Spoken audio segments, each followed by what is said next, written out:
इस लेक्चर में हम लोग क्लियर करेंगे कंसेप्ट। उस कंसेप्ट का नाम है मार्जिनल रिलीफ। मार्जिनल रिलीफ जिसके रिलेटेड मैंने कल क्लास ली भी थी, लेकिन बहुत लोगों को ये चीज़ क्लियर नहीं थी, तो मैं उसको फिर से एक वीडियो के माध्यम से, चूँकि उसमें नेटवर्क की भी कुछ प्रॉब्लम थी, तो एक वीडियो के माध्यम से आप लोगों को बातें कम्युनिकेट करूँगा। हो सकता है इससे आप लोगों को चीज़ें क्लियर हो जाएँ। इसके लिए मैं 2 केसेस अज्यूम करूँगा और ये आप लोगों को भी लेके चलना पड़ेगा थोड़ा समझने के लिए। तो केस 1 और एक केस 2। केस 1 में मैं क्या मानना हूँ कि जो भी आदमी है उसकी इनकम जो है वो है 50 लाख रुपए, और केस 2 में मैं क्या मानना हूँ कि जो भी आदमी है उसकी इनकम है 51 लाख रुपए। इसको डिलीट कर देता हूँ तो शायद ज़्यादा बढ़िया होगा। ठीक, अब आप इसको देखिए, आप नए 2021-22 के रेट से कैलकुलेट कीजिएगा टैक्स। आप आराम से घर पे बैठ के कैलकुलेट कीजिएगा। मैंने कैलकुलेट किया हुआ 13,12,500। ठीक, उसी तरीके से 51 लाख पे जो टैक्स कैलकुलेट किया हुआ है 14,76,500। ये तो हो गया। अब देखिए बात क्या है कि ये मान लीजिए कैंडिडेट ए है और ये है कैंडिडेट बी। दोनों इनकम अर्न कर रहे हैं, लेकिन है क्या कि ए 50 लाख अर्न कर रहा है और बी 51 लाख अर्न कर रहा है। बी ए से 1 लाख ज़्यादा अर्न कर रहा है। अब ध्यान दीजिएगा कि बी 1 से 1 लाख ज़्यादा अर्न कर रहा है, लेकिन टैक्स कितना भर रहा है ज़्यादा? आपका 1,60,000 के आसपास, 1,64,000 के आसपास टैक्स एक्स्ट्रा भर रहा है। 1 लाख कमाने पे 1,64,000 एक्स्ट्रा टैक्स, ये गलत बात है। तो ऐसी कंडीशन में सरकार की तरफ से बी को कुछ राहत दी जाएगी, बी को कुछ रिलीफ दी जाएगी। उसी रिलीफ का नाम है मार्जिनल रिलीफ। और वो रिलीफ क्या होगी, आइए हम लोग कैलकुलेट करते हैं। वो रिलीफ कैसे निकलती है? पहले तो जो टैक्स लायबिलिटी है दोनों की, बी की टैक्स लायबिलिटी में से ए की टैक्स लायबिलिटी को घटा देते हैं, यानी 14,76,500 में से 13,12,500 घटा देंगे, तो हमें कौन सा अमाउंट मिल के आएगा? 1,64,250।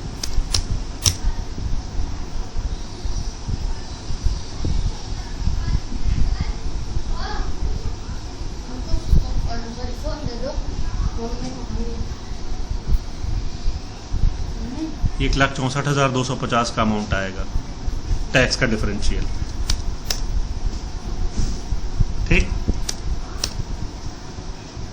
ये अमाउंट 150 कुछ डिफरेंस भी हो सकता है, ऐसा कुछ नहीं है। मुझे 500 दोनों तो 250 ही नहीं आएगा, कुछ डिफरेंस आएगा।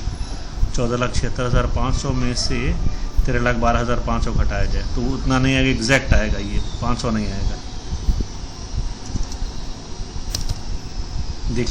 देख लीजिएगा, आप कैलकुलेट कर लीजिएगा। मैं आपको बेसिक कंसेप्ट पूरा बता देता हूँ। इसके बाद से करते क्या है कि टैक्स का डिफरेंशियल तो इतना आ गया। अब देखते हैं इनकम का डिफरेंशियल कितना था। तो इनकम का डिफरेंशियल कितना है? 1 लाख का है।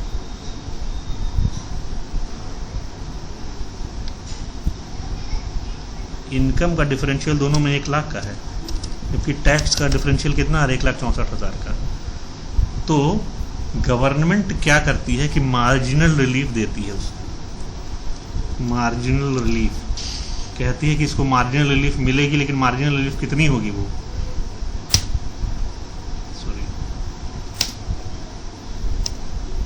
मार्जिनल रिलीफ इनको मिलेगी तो, लेकिन उस मार्जिनल रिलीफ का अमाउंट कितना होगा?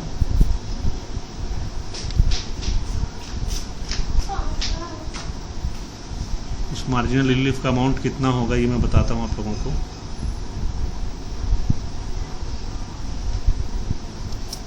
क्या करते हैं कि इस 1,64,000 जो टैक्स का डिफरेंशियल है, इस 1,64,000 में से इनकम का जो डिफरेंशियल है उसको माइनस कर देते हैं। ठीक, तो इसका मतलब बी को कितने की रिलीफ मिल रही है? 64,000 की रिलीफ मिल रही है। ठीक, तो बी की टैक्स लायबिलिटी कितनी हो जाएगी? नई टैक्स लायबिलिटी,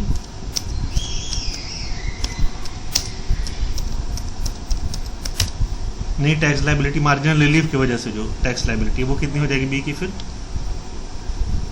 ये जो है आपको मैं बता दूं, बी की टैक्स लायबिलिटी फिर हो जाएगी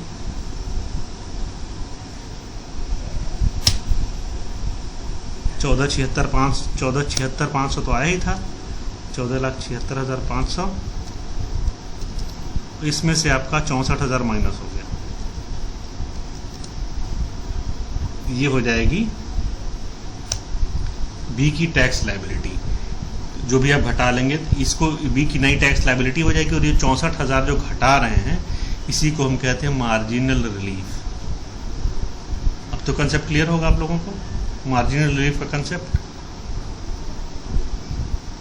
एकदम यही कंसेप्ट अप्लाई होता है तब जब एसएससी यानी करदाता की इनकम 1 करोड़ क्रॉस होती है, क्योंकि 1 करोड़ क्रॉस होते ही उसके ऊपर सरचार्ज लगेगा 15%।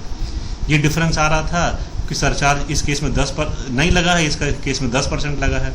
उसी तरीके से कोई केस आएगा उसमें एक में 10% लगेगा, ठीक 1 लाख इनकम बढ़ने पर सरचार्ज 15% लगेगा। फिर जिसको 15% सरचार्ज लगेगा उसको मार्जिनल रिलीफ दी जाएगी, और मार्जिनल रिलीफ का कैलकुलेशन एकदम ऐसे ही किया जाएगा। ठीक, बाकी कोई भी कन्फ्यूजन हो तो आप मुझसे क्लास में पूछिएगा फिर से।